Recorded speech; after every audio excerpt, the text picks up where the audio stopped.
Acap kali saya menceritakan perbincangan saya di Bandara Manado ini. Sementara duduk di ruang tunggu bandara dan menunggu pesawat udara yang akan membawa saya pulang ke Jakarta, saya berbincang-bincang dengan seorang calon penumpang yang duduk di dekat saya. Yang bersangkutan adalah seorang pengusaha dari Minahasa. Ia bercerita kepada saya apa yang dilakukan oleh sebagian petani di daerahnya seusai masa panen cengkeh. Karena berlimpah dengan uang, mereka membeli barang-barang yang sebenarnya belum dapat mereka gunakan. Di desa-desa yang belum ada aliran listrik, banyak petani yang sudah membeli kulkas, kata pengusaha tersebut. Kalau belum ada listrik, untuk apa mereka membeli kulkas? Tanya saya kepada yang bersangkutan. Dengan tertawa ia menjawab, ya digunakan untuk menyimpan baju.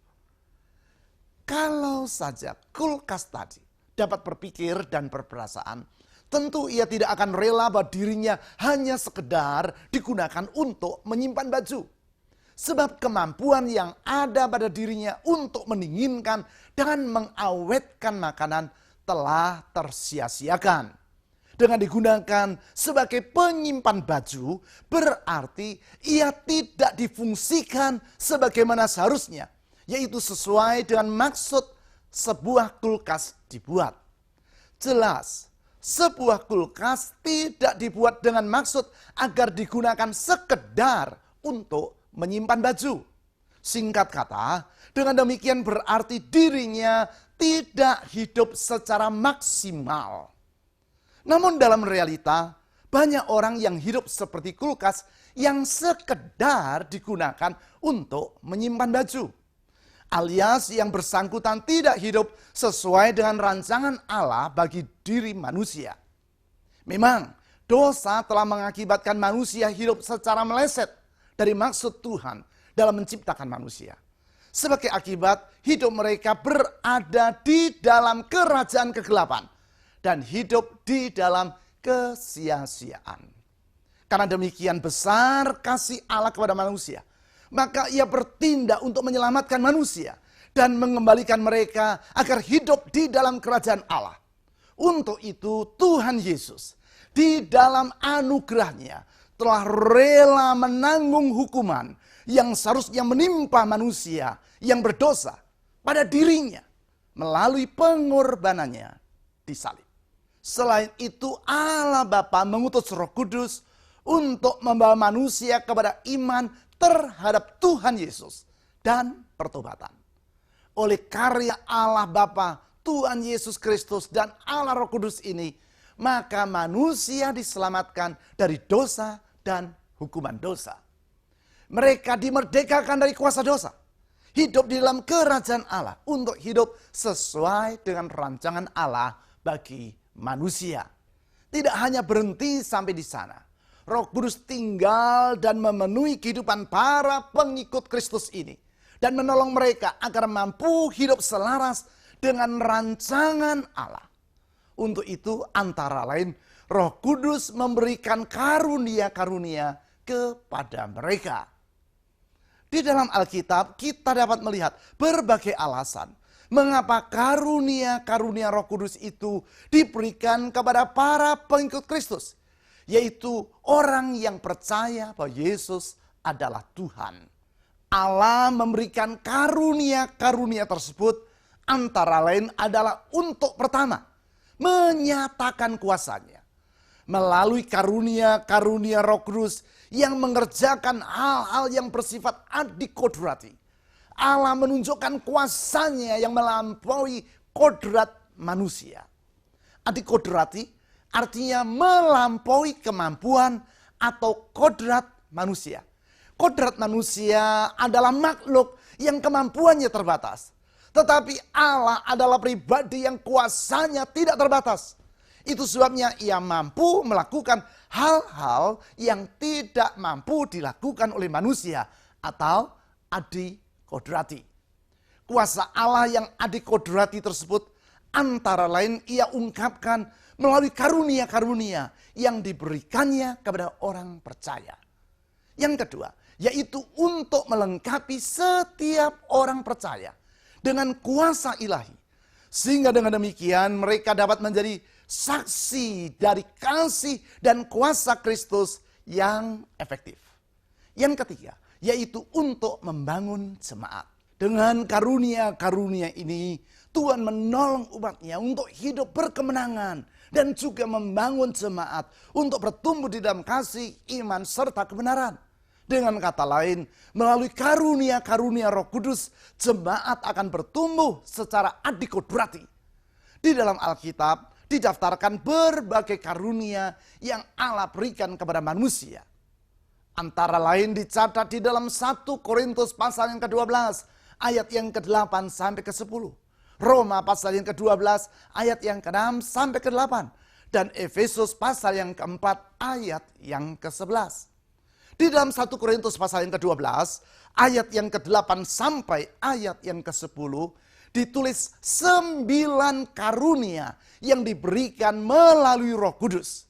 Ke-9 karunia ini dapat dikelompokkan menjadi 3 kelompok, yaitu yang pertama karunia-karunia pewahyuan. Disebut demikian karena karunia-karunia ini berkaitan dengan pertolongan Roh Kudus kepada orang percaya, sehingga mereka dapat mengetahui hal-hal yang tidak dapat diketahui dengan kemampuan manusiawi. Karunia-karunia tersebut adalah karunia kata-kata hikmat, karunia kata-kata pengetahuan, dan karunia membedakan roh. Kelompok yang kedua adalah karunia-karunia kuasa. Disebut seperti itu sebab karunia-karunia ini menunjukkan kuasa Allah yang bersifat supranatural atau adikodrati. Karunia-karunia di dalam kelompok ini adalah karunia iman, karunia kesembuhan, dan karunia mujizat. Sedangkan kelompok ketiga adalah karunia-karunia pengucapan. Disebut sebagai karunia pengucapan sebab karunia-karunia ini berkaitan dengan kata-kata yang diucapkan oleh orang percaya dengan pertolongan Roh Kudus secara adikodrati. Yang termasuk di dalam kelompok ini adalah karunia nubuat, karunia bahasa roh, dan karunia menafsirkan bahasa roh. Saya akan menjelaskan ke-9 karunia di dalam ketiga kelompok yang disebut di dalam 1 Korintus pasal yang ke-12 ayat yang ke-8 sampai ke-10 ini secara ringkas. Pertama-tama yaitu kelompok karunia-karunia pewahyuan. Dimulai dengan karunia kata-kata hikmat. Karunia ini memampukan kita untuk memiliki hikmat secara adikodrati. Sehingga dengan demikian kita juga dimampukan untuk menyelesaikan suatu masalah dengan tepat. Sebagai contoh, ketika orang bermaksud menjebak kita, Roh Kudus menolong kita dengan memberi hikmat yang melampaui kemampuan manusiawi kita. Dan dengan demikian kita dapat memberikan jawaban yang tepat. Itulah yang dijanjikan Tuhan Yesus di dalam Lukas pasal yang ke-21 ayat yang ke-12 sampai ayat yang ke-15. Berikutnya adalah karunia kata-kata pengetahuan. Karunia ini memampukan kita untuk memiliki pengetahuan secara adikodrati. Melaluinya Roh Kudus menunjukkan kepada kita keadaan seseorang di masa lampau maupun di masa depan yang secara manusiawi tidak kita ketahui sebelumnya. Suatu hari saya sedang membimbing seseorang yang tidak mempercayai bahwa Allah mengasihi dirinya. Mendadak dalam hati saya muncul keyakinan bahwa orang tersebut di masa kecilnya dibesarkan di dalam keluarga yang tidak harmonis. Saya bertanya kepada orang tersebut, apakah benar dia dibesarkan di dalam keluarga yang broken home?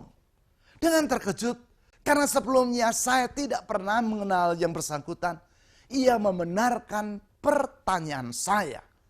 Dan sebagai akibat, ia membuka hatinya untuk mempercayai bahwa Allah memang mengasihi dirinya dan ia menerima Yesus sebagai Tuhan. Itulah karunia kata-kata pengetahuan. Selanjutnya adalah karunia membedakan roh. Karunia ini memampukan kita untuk mengenali roh yang menguasai seseorang. Sehingga yang bersangkutan bertindak ataupun berkata-kata seperti yang ia lakukan.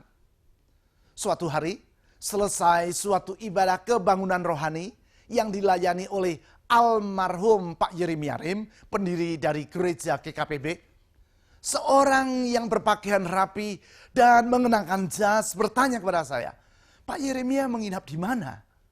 Mendadak di dalam hati saya muncul keyakinan bahwa orang ini dikuasai oleh roh najis. Tanpa minta permisi kepada yang bersangkutan, saya langsung saja meletakkan tangan saya di baunya dan berdoa agar roh-roh najis meninggalkan orang tersebut. Maklum saat itu saya masih muda sehingga masih suka bertindak tanpa berpikir panjang. Begitu saya doakan, orang tersebut berkata kepada saya, "Loh, saya pendeta, mengapa didoakan?" Saya berpikir celaka 12. Saya keliru mendoakan pendeta. Namun di dalam hati saya muncul keyakinan yang kuat bahwa ada roh yang najis bekerja dalam diri orang tersebut. Karena itu saya terus mendoakan yang bersangkutan. Benar saja, tak lama kemudian orang tersebut jatuh rebah dan berguling-guling di lantai. Berbagai roh yang najis keluar dan meninggalkan dirinya.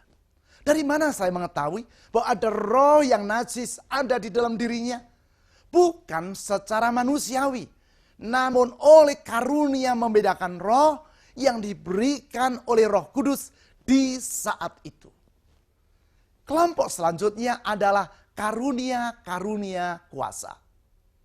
Karunia yang pertama di dalam kelompok ini adalah karunia iman. Untuk memahami karunia ini, kita perlu mengerti bahwa di dalam Alkitab terdapat 3 macam iman. Ketiganya adalah, pertama-tama yaitu iman yang menyelamatkan. Iman ini antara lain disebut di dalam Efesus pasal yang kedua ayat yang ke-8. Iman yang menyelamatkan adalah iman bahwa Yesus Kristus adalah Tuhan dan Juru Selamat manusia. Oleh anugerah Allah melalui iman ini kita diselamatkan dari dosa dan hukuman dosa. Kedua adalah iman kepada Allah dan firman-Nya.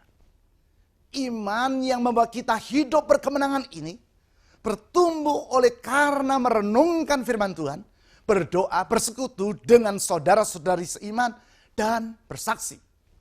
Yang ketiga adalah iman sebagai karunia Roh Kudus. Iman ini diberikan oleh Roh Kudus di saat-saat tertentu, dan sebagai akibat seketika itu muncul keyakinan yang sangat kuat di dalam diri kita bahwa Allah akan bertindak untuk menepati janjinya. Sebagai contoh, suatu ketika saya menemani almarhum Pak Yeremiarim, pendiri GKPB yang tadi saya sudah sebutkan, di dalam pelayanan ibadah kebangunan rohani di Kota Malang, Jawa Timur. Ibadah ini diselenggarakan di sebuah indoor stadium atau stadion tertutup di tengah kota. Menjelang saat khotbah harus disampaikan, hujan turun dengan sangat deras. Karena atap stadion ini dibuat dari seng, maka air hujan yang turun di atas atap menimbulkan bunyi yang sangat ribut. Akibatnya ribuan pengunjung ibadah tidak dapat mendengar suara orang yang berbicara dari mimbar. Di saat seperti itu, panitia meminta saya untuk berdoa mengawali khotbah yang akan disampaikan oleh almarhum Pak Yeremiarim. Ketika mulai berdoa, saya berpikir, bagaimana mungkin para pengunjung ini dapat mengikuti khotbah dengan baik bila suara pengkhotbah tertutup oleh riuhnya bunyi air hujan yang turun di atas atap. Mendadak di dalam hati saya muncul keyakinan yang sangat kuat bahwa Tuhan sanggup menghentikan hujan yang sangat deras itu. Keyakinan yang sangat kuat ini mendorong saya untuk berkata dengan suara yang nyaring, "Hujan, di dalam nama Tuhan Yesus, aku perintahkan engkau untuk berhenti."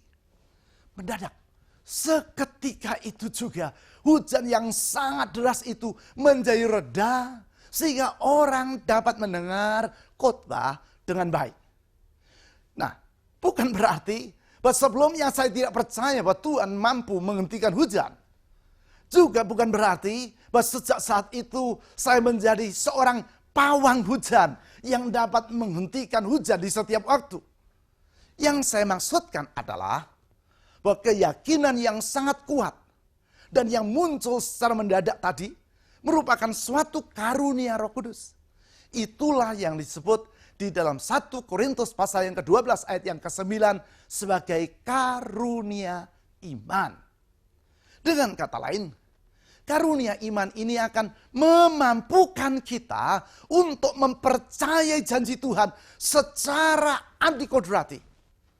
Dan dengan demikian akan menghasilkan mujizat seperti yang saya alami dalam peristiwa hujan di dalam acara ibadah kebangunan rohani di Kota Malang yang saya ceritakan tadi. Selanjutnya karunia kedua di dalam kelompok karunia kuasa adalah karunia kesembuhan. Karunia ini memampukan kita untuk mendatangkan kesembuhan secara adikodrati. Oleh karena itu orang yang diberi Allah karunia kesembuhan akan dipakainya untuk mendatangkan kesembuhan secara supranatural bagi orang yang sedang menderita sakit dan ia doakan.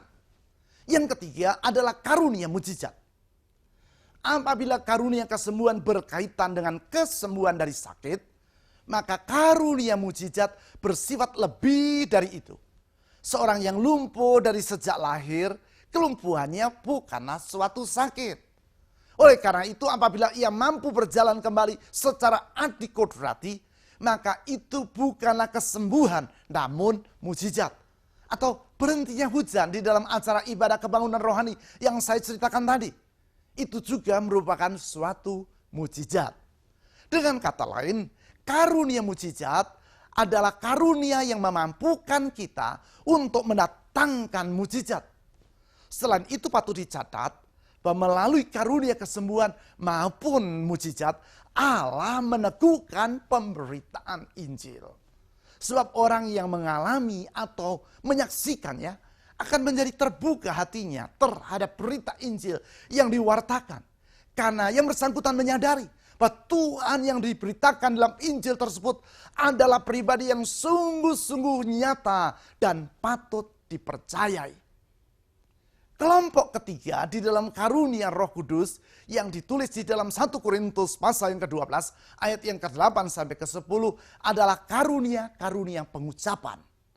Disebut demikian karena karunia ini berkaitan dengan kata-kata yang kita ucapkan secara adikodrati. Yang termasuk di dalam karunia ini adalah yang pertama karunia nubuat. Bernubuat artinya menyampaikan pesan Tuhan kepada orang lain dalam bahasa yang kita mengerti. Isi pesan tersebut berkaitan dengan apa yang akan Tuhan kerjakan di masa depan. Suatu malam di awal tahun 1985, seorang teman mengajak saya menghadiri ibadah di sebuah gereja kecil di luar kota Stillwater, daerah Oklahoma, Amerika Serikat. Ibadah itu dihadiri sekitar 100 orang jemaat. Seluruhnya orang kulit putih kecuali saya dan teman saya. Sementara berkhotbah, mendadak sang pengkhotbah turun dari mimbar dan mendatangi saya. Kemudian ia berkata, "Saudara, saya tidak mengenal engkau dan tidak tahu dari mana engkau berasal. Namun saya menerima pesan Tuhan untuk disampaikan kepadamu. Engkau akan kembali ke negerimu dan melayani Tuhan di sana. Tuhan akan memakai dirimu untuk menjadi seorang pemimpin dan engkau akan melatih serta mengutus banyak anak muda untuk melayani Tuhan di berbagai penjuru negerimu." Pesan Tuhan yang disampaikan oleh hamba Tuhan yang tidak saya kenal dan sampai sekarang saya tidak tahu namanya itu tergenapi secara tepat di dalam kehidupan saya. Itulah karunia nubuat. Dengan kata lain, karunia nubuat memampukan kita untuk menerima pesan Tuhan dan menyampaikan pesan Tuhan tersebut dengan bahasa yang kita mengerti. Di dalam 1 Korintus pasal yang ke-14 ayat yang ketiga dikatakan bahwa tujuan dari nubuat adalah untuk membangun, menasihati, dan menghibur. Di dalam kasus saya, nubuatan yang disampaikan kepada saya di Oklahoma yang tadi saya ceritakan tersebut bersifat membangun iman saya. Sebab saat ini setiap kali saya mengingat nubuatan tersebut, iman saya dibangun. Karena saya menjadi semakin yakin bahwa Tuhan memiliki rencana bagi diri saya dan Ia akan menggenapi rencananya tersebut. Hanya saja kita perlu mengerti bahwa tidak semua hal yang dikatakan oleh orang sebagai pesan Tuhan atau nubuatan adalah memang benar-benar nubuatan. Sebab bisa saja itu merupakan nubuatan yang palsu. Apa yang ia sampaikan bukan sungguh-sungguh berasal dari Tuhan, namun dari dirinya sendiri. Oleh karena itu, untuk menguji apakah yang dikatakan sebagai pesan Tuhan itu adalah benar-benar suatu nubuatan atau bukan, ada 3 pertanyaan yang menjadi penguji. Yaitu pertama, apakah isi nubuatan tersebut tidak bertentangan dengan isi Alkitab?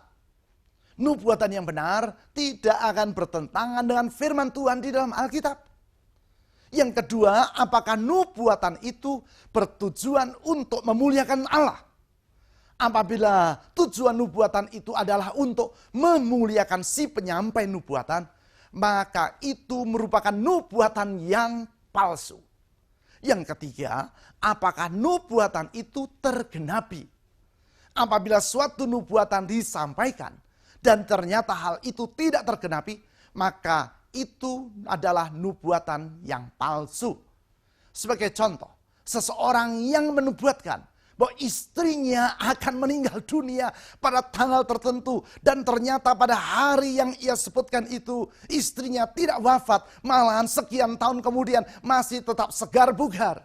Maka berarti yang bersangkutan menyampaikan nubuatan palsu. Di dalam Ulangan pasal yang ke-18 ayat yang ke-21 sampai ke-22 dengan tegas disampaikan bahwa kita jangan lagi mempercayai yang bersangkutan. Berikutnya yaitu karunia bahasa roh. Dengan karunia ini Roh Kudus memampukan kita untuk mengucapkan kata-kata dalam bahasa yang tidak kita mengerti. Sekali lagi, kita yang mengucapkannya tidak mengerti arti dari apa yang kita ucapkan. Kalau kita tidak mengerti apa yang kita ucapkan, lalu untuk apakah fungsi dari bahasa roh tersebut? Fungsinya adalah yang pertama untuk menyampaikan isi hati kita kepada Allah. Itulah yang disebut dengan berdoa di dalam bahasa roh. Di saat itu Roh Kudus menolong roh kita untuk berdoa. Pada umumnya kita berdoa dengan menggunakan pikiran kita. Oleh karena itu kita menggunakan bahasa yang kita mengerti dalam berdoa. Doa dengan menggunakan pikiran ini adalah baik dan sama sekali tidak keliru. Tuhan sangat menghargai doa yang seperti itu. Hanya saja kata-kata dan pikiran kita terbatas. Sehingga ada kalanya tidak dapat mengungkapkan seluruh isi hati kita dengan sempurna. Oleh karena itu Roh Kudus menolong roh kita untuk berdoa kepada Allah dengan menggunakan bahasa roh. Sehingga doa kita tidak lagi dibatasi oleh keterbatasan kata-kata dan pikiran kita. Ingat, kita yang mengucapkan yang tidak mengerti bahasa yang kita gunakan dalam berdoa dengan bahasa roh. Namun mungkin saja ada orang lain yang mengerti bahasa itu. Sebagai contoh adalah pada peristiwa pencurahan Roh Kudus di kota Yerusalem seperti yang dicatat di dalam kitab Kisah Para Rasul pasal yang kedua ayat yang pertama sampai ke-11. Saat itu Roh Kudus mengaruniakan karunia bahasa roh kepada para murid Yesus. Sehingga mereka berkata-kata di dalam bahasa yang tidak mereka pernah pelajari ataupun mengerti. Namun orang-orang lain yang ada di sana saat itu mengerti bahasa yang mereka gunakan. Selain itu ada fungsi yang kedua dari bahasa roh. Yaitu untuk menyampaikan pesan Allah kepada orang lain. Artinya ini sama dengan nubuatan. Namun disampaikan di dalam bahasa roh. Yaitu bahasa yang tidak dimengerti oleh si penyampai pesan Tuhan tersebut. Tentu pesan Tuhan ini haruslah dapat dimengerti oleh si penerima pesan tersebut. Karena itu apabila pesan Tuhan di dalam bahasa roh itu tidak dapat dipahami oleh si penerima, maka pesan tadi tentu tidak ada manfaatnya bagi dirinya. Untuk itu Roh Kudus juga memberikan karunia yang lain, yaitu karunia menafsirkan bahasa roh. Oleh karunia ini kita dimampukan untuk menafsir pesan dari Allah yang disampaikan dalam bahasa roh. Sehingga dengan demikian pesan yang disampaikan kepada si penerima pesan tersebut tidak menjadi sia-sia. Sebab sekarang dapat dimengerti maksudnya oleh yang bersangkutan. Lalu bagaimana dengan doa di dalam bahasa roh? Apa ini perlu ditafsirkan? Tentu saja tidak. Sebab doa ini disampaikan kepada Allah dan bukan kepada orang-orang lain yang sedang mendengarnya. Karena itu disampaikan kepada Allah dan seperti yang ditulis di dalam Roma pasal yang ke-8 ayat yang ke-26 sampai ke-27. Allah mengerti apa yang dimaksudkan oleh Roh Kudus yang menolong kita dalam berdoa dengan bahasa roh. Maka doa dalam bahasa roh tentu tidak perlu untuk ditafsirkan. Sekarang kita akan berbicara tentang bagaimana kita dapat mengembangkan karunia-karunia Roh Kudus di dalam diri kita. Untuk itu kita mulai dengan mempelajari tentang bagaimana kita dapat memperoleh karunia-karunia tersebut. Yang pertama yaitu dengan meminta karunia itu kepada Tuhan. Memang karunia roh diberikan oleh Roh Kudus menurut kehendaknya. Namun di dalam 1 Korintus pasal yang ke-12 ayat yang ke-31 dan pasal yang ke-14 ayat pertama serta 12, kita juga dianjurkan untuk berusaha memperoleh karunia-karunia yang kita perlukan. Untuk itu kita dapat meminta karunia-karunia itu kepada Tuhan. Sebagai contoh, agar dapat menolong orang di dalam masalah yang pelik, kita boleh meminta karunia mujizat kepada Tuhan. Atau agar kita dapat berdoa dengan tanpa terkendala oleh keterbatasan pikiran kita, kita boleh meminta karunia bahasa roh kepada Tuhan. Yang kedua, yaitu dengan mengobarkan karunia yang sudah ada pada diri kita. Sebab apabila karunia yang sudah diberikan kepada kita saja tidak kita gunakan, bagaimana mungkin kita mengharapkan Roh Kudus akan memberikan karunia-karunia lainnya? Prinsip yang harus kita ingat adalah apabila seseorang bersikap setia kepada kepercayaan yang Tuhan sudah berikan, maka Tuhan akan mengaruniakan kepercayaan yang lebih besar. Di dalam mengobarkan karunia-karunia roh tersebut, kita haruslah menggunakannya dengan kasih, tidak dengan kesombongan, dengan sopan dan teratur, serta untuk membangun jemaat. Dengan kata lain, kita tidak boleh menggunakan karunia itu untuk memanipulasi orang lain, yaitu agar orang terpukau kepada diri kita, sehingga kita dapat memanfaatkan orang tersebut demi kepentingan diri kita. Semua yang telah kita pelajari ini menunjukkan bahwa sama seperti Allah Bapa dan Allah Sang Putra, yaitu Tuhan Yesus, maka Roh Kudus juga merupakan pribadi Allah yang berkarya di dalam diri manusia. Karya Roh Kudus tersebut dimulai dari penciptaan manusia. Di saat Allah Bapa menciptakan manusia, menurut Ayub pasal yang ke-33 ayat yang keempat, Roh Kudus juga terlibat di dalamnya. Berikutnya, Roh Kudus juga berkarya di dalam penyelamatan manusia. Di dalam hal ini, Roh Kudus melahirkan kembali orang yang dianugerahi Allah dengan keselamatan. Roh Kudus juga membawa orang kepada pertobatan. Memang antara kelahiran kembali dan pertobatan ini terjadi bersamaan. Orang yang dilahirkan kembali oleh Roh Kudus di saat itu juga akan bertobat. Di saat seseorang bertobat, di saat itu pula ia dilahirkan kembali.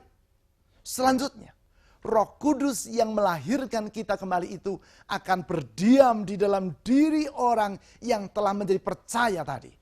Dengan demikian, Roh Kudus memeteraikan keselamatan yang Tuhan berikan kepada orang yang percaya tersebut. Sehingga dengan demikian, keselamatan dari dosa dan hukuman dosa itu bukan semoga kiranya atau kemungkinan besar, tetapi bersifat pasti dan tidak perlu diragukan. Kepastian keselamatan ini Tuhan berikan agar dengan demikian umatnya hidup berkemenangan. Sebab bila orang masih meragukan keselamatannya, ia akan hidup dalam kebimbangan dan tidak dapat berjalan dalam kemenangan. Melalui karyanya tersebut, Roh Kudus menolong manusia untuk kembali hidup sesuai dengan rancangan Allah pada waktu ia menciptakan manusia.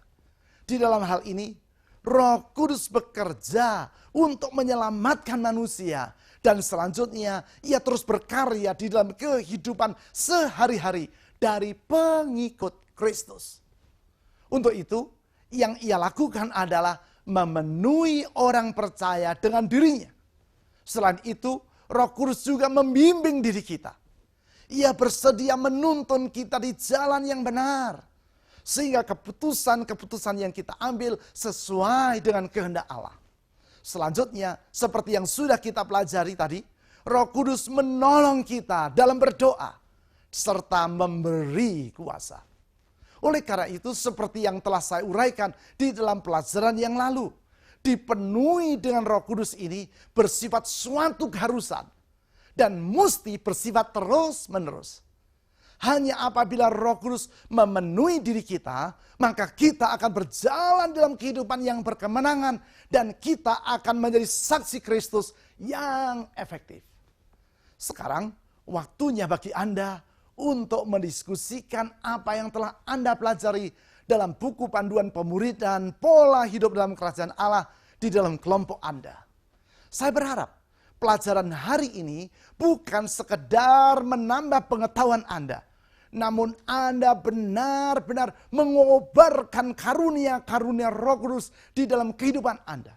Dengan demikian, kehidupan Anda akan berfungsi sebagaimana harusnya, atau singkat kata, Anda akan hidup di dalam kehidupan yang maksimal.